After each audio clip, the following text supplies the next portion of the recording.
Hey guys, welcome back to my channel and hello, hi. This is the video I'd like to believe that everybody is waiting for, and that's my September wrap up, because September was an amazing reading month for me. Okay, and you will see that why in a while. So basically, September was when I actually read 8 books. Generally, I have an aim of 4 books, and then I end up reading 5 books or so. But then in September, I finished 8 books, and that's super duper exciting, and I really hope that I can do the same in October, but I'm not sure I can or not. But let's keep October, and let's get into this video. Okay, so basically what I'm going to do is I'm going to be telling you all the books that I read in the month of September, and all of those books are mentioned in the description box below. So I'm doing it in a bit of a different manner. So this is not ranking or rating wise. It's basically that I'm going to be talking about in the order that I actually read these books, if that makes sense. So the first book that I read this month, the latest book I read this month, that's the order we're going to go. And if you're interested in any of the books, timestamps in the description box, go ahead and check them out. So basically, since I have a memory of a fish, I have noted everything down in this post-it note so that I don't forget stuff. So let's just get started with the first book that I read this month, and that is The Death of Vivek by Akwaeke Emezi, which I kind of didn't like. If you want to know more about this book, or my thoughts regarding this book, you can watch my booktube ratings and rankings video, because I explain why I don't like this book out there in detail. But in this video, I'm just going to keep it pretty brief. The reason I didn't like this book is because although the book had a great start, it had a great concept associated with it, I just felt like it just did not work. Okay, the climax or the build up, so the build up was pretty good, but then when it reached the climax, it just was not as good as the build up, right? Because when you have a nice build up, you're like, oh wow, what happened? How did Vivek die? And when you get to know how Vivek dies, you just like face palm, and that's why I didn't like this book. So I ended up rating this about 3 or 3.5 stars, which is like super average for me, and I'm very glad that I don't have a physical book of this particular, a physical copy of this particular book. Okay, so that being said, let's get to my next book that I read after The Death of Vivek, and that's Hamnet by Maggie. And wait, I have the book here. See, this is the beauty that Hamnet is, and this is one of my favorite reads of 2021. It's easily going to be there in the top 3, simply because of its elegant, beautiful writing, prose, simply because Maggie O'Farrell is my favorite new writer, and I am really, really enamored by the prose and making Shakespeare interesting in general. So let me just convince you even a bit more why you should read the book, because I've already done that in my booktube ratings rankings video, but I want to do it again. So basically, this book is about Hamnet, who is Shakespeare's son, and he falls sick, right? And Hamlet is the reason why Shakespeare wrote Hamlet. Okay, so this is not like a plot oriented book. It's like literary fiction meets historical fiction type of a scenario, and what you need to read this for is for the prose, is for Shakespeare's story, his life actually, and how interesting it was. Because like I say that in India or anywhere, I just think, I had, before I read this book, I had this feeling that Shakespeare's like simply overrated, because you're made to learn Shakespeare a lot when there are a lot of other authors there. But in this book kind of like changed my mind on that aspect, because I just kind of realized why Shakespeare is important to English literature in general, and what Shakespeare as a human being was. So yeah, that's why I highly recommend this one for sure. 5-star read of the month. So the next book that I read was The Prettiest by Carter Sickels, and again this was for the Booktube prize, which I actually liked a lot. I rated this 4.7 stars. I absolutely liked it. And I do think that it should be a must read on many levels. Basically, the story is about Brian, who kind of you know used to live in New York, but then now he has contracted AIDS, and he decides to come back home to his small town, religious town that is, called Chester in Ohio, where people don't understand homosexuality and they consider homosexuality as a sin, and where they say that if you contract or if you get AIDS, it's basically like God is punishing you for being a homosexual. And it's a heartbreaking book. It does make you cry on some aspect or the other, but I was like angered throughout the book with the way people in his hometown were treating him like an untouchable or someone like that. And I like this book a lot. I do recommend it for sure. And if you're looking for some form of LGBTQ reads or something from the AIDS epidemic in the US somewhere in the 80s, like late 80s, mid 80s, that sort of thing, then yes, this is the book that you should read, and I do recommend it. So yeah, that's that. And the next book that I read or finished, having read The Prettiest Star, is actually a chongy boy, and it's this one, A Suitable Boy by Vikram said. Yes, I finished like a bit in like August, I think. And then the rest of it I finished in September. Yes, I did that. And I'm so proud of myself. So basically, A Suitable Boy. What is it about? Like, what is the huge deal with A Suitable Boy, right? The thing is very simple. It's not only about an arranged marriage, but it's also about the socio-political, religious scenario in India post-independence. And it's set in the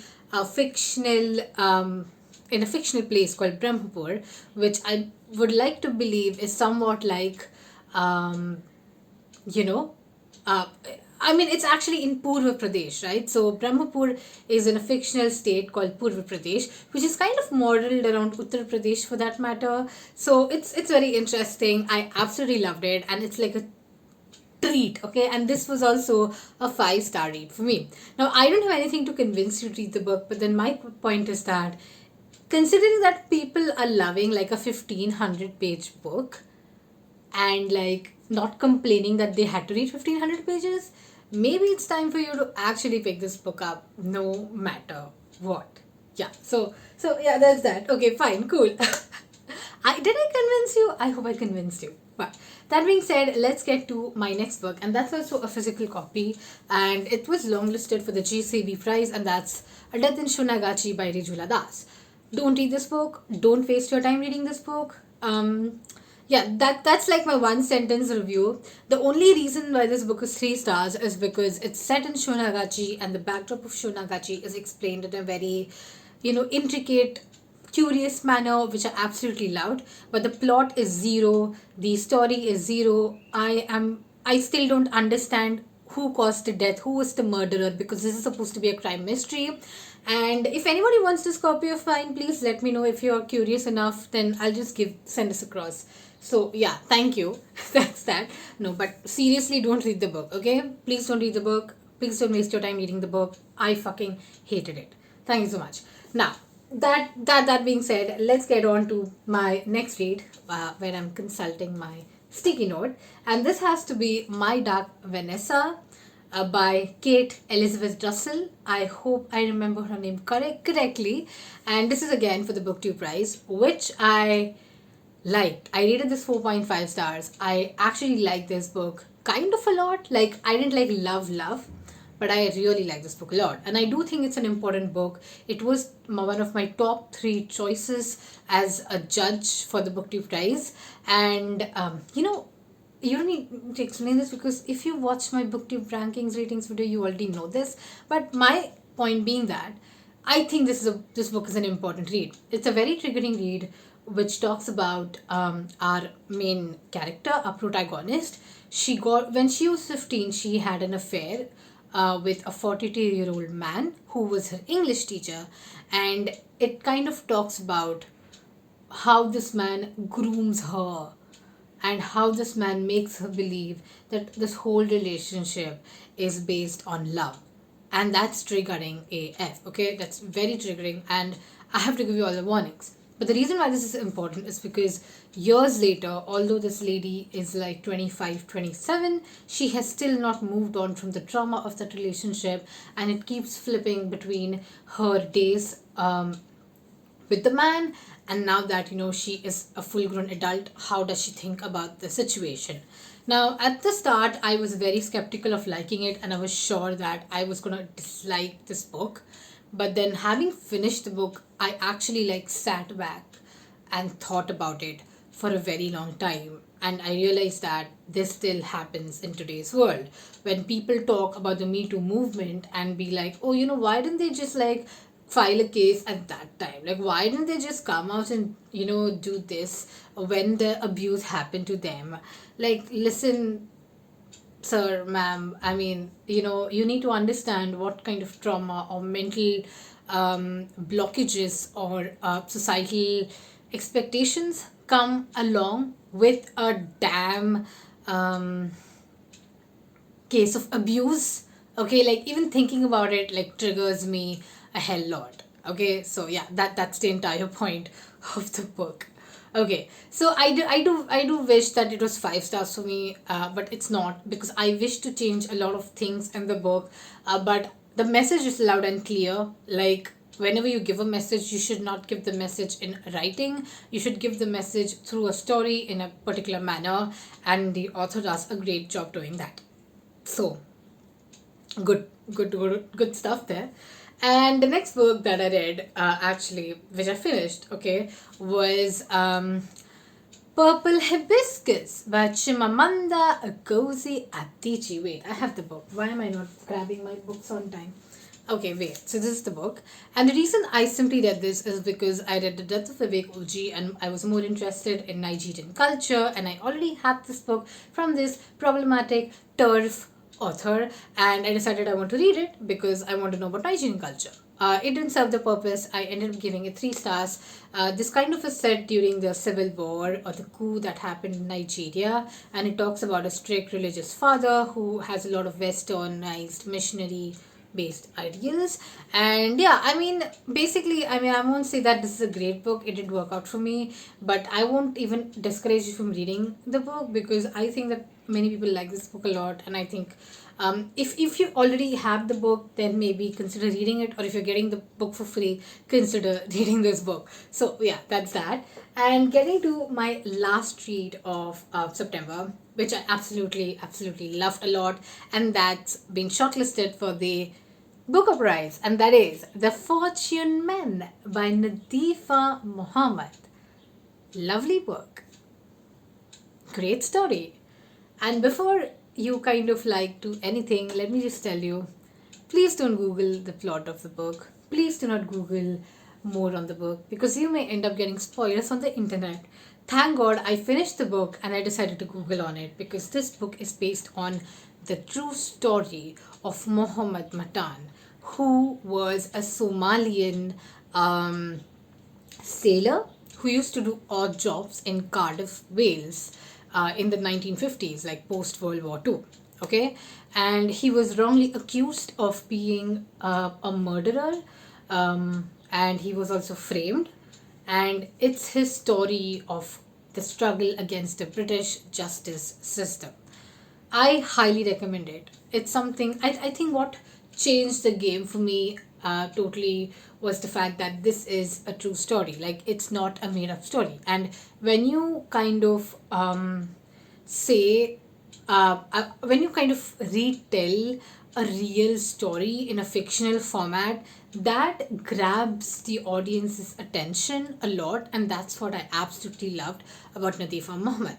And I would be speaking more about this book in one of my review videos, because I am planning to make review videos for my Booker reads. But that being said, I'm just recommending this book.